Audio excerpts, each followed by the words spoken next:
Hello and welcome to my review for the WeTech 1911 series pistol. This is the low capacity or single stack model of the WeTech. It's a very good, reliable gas blowback pistol. Can run on green gas, red gas, or propane if you have the adapter to run it on such.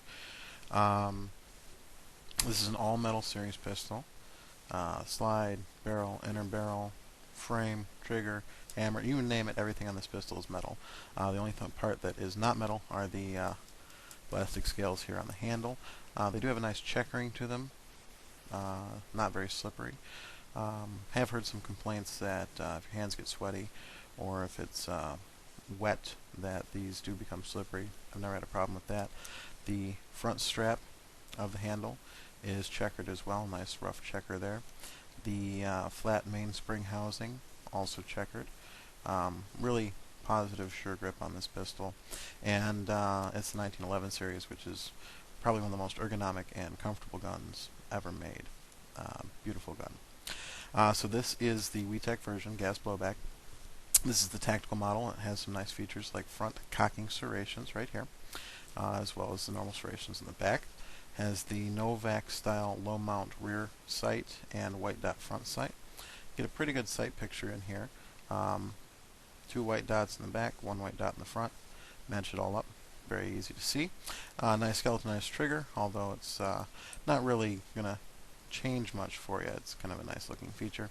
You have your target hammer on here. The extended beaver tail, nice and wide. Got the memory part there. Make sure you have a positive engagement of it.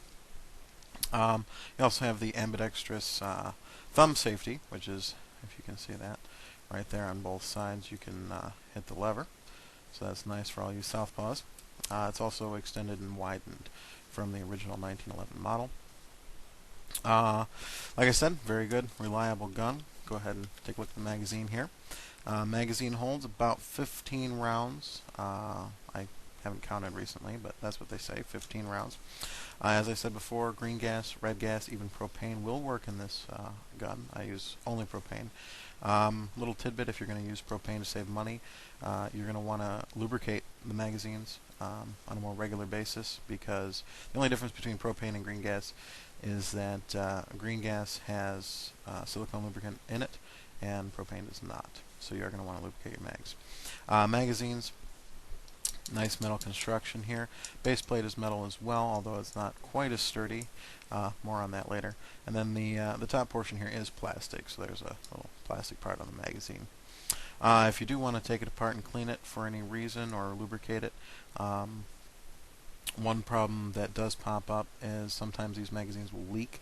You have to lubricate them a little better then. There's 2 punches right here, or pins going through the magazine, 2 right here.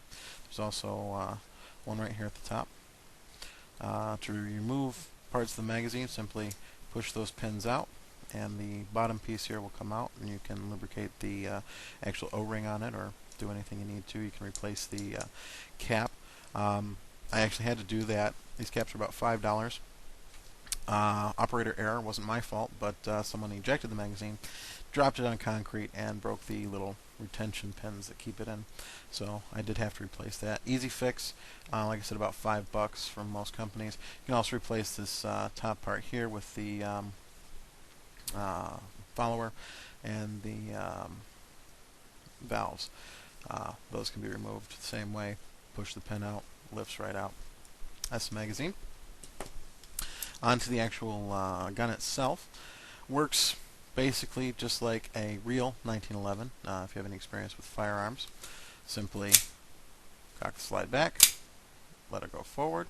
You're ready to go. It does have several safety features, one of which is, as I mentioned, that thumb safety, which is ambidextrous. Click that up. The slide can no longer retract, and pulling the trigger does not activate the hammer.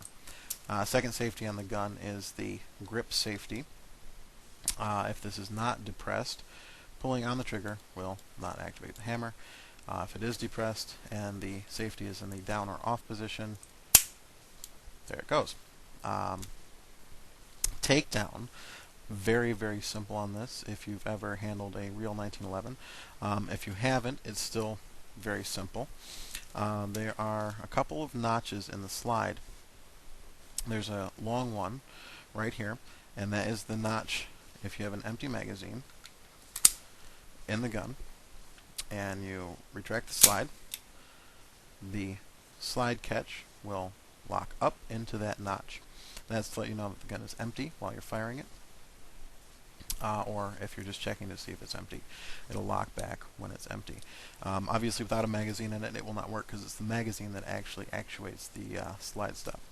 Anyway, so that's the first latch. Second little notch in it is this kind of half circle notch, a very small one behind the first one, and that is actually your takedown notch.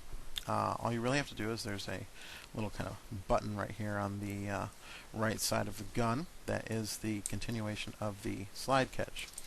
So if you retract the slide so that the slide catch is in that little half moon notch, and you push from the other side, that pops right out. That is your slide catch. Simply pull the frame and slide apart. That's all you really need to do to the frame.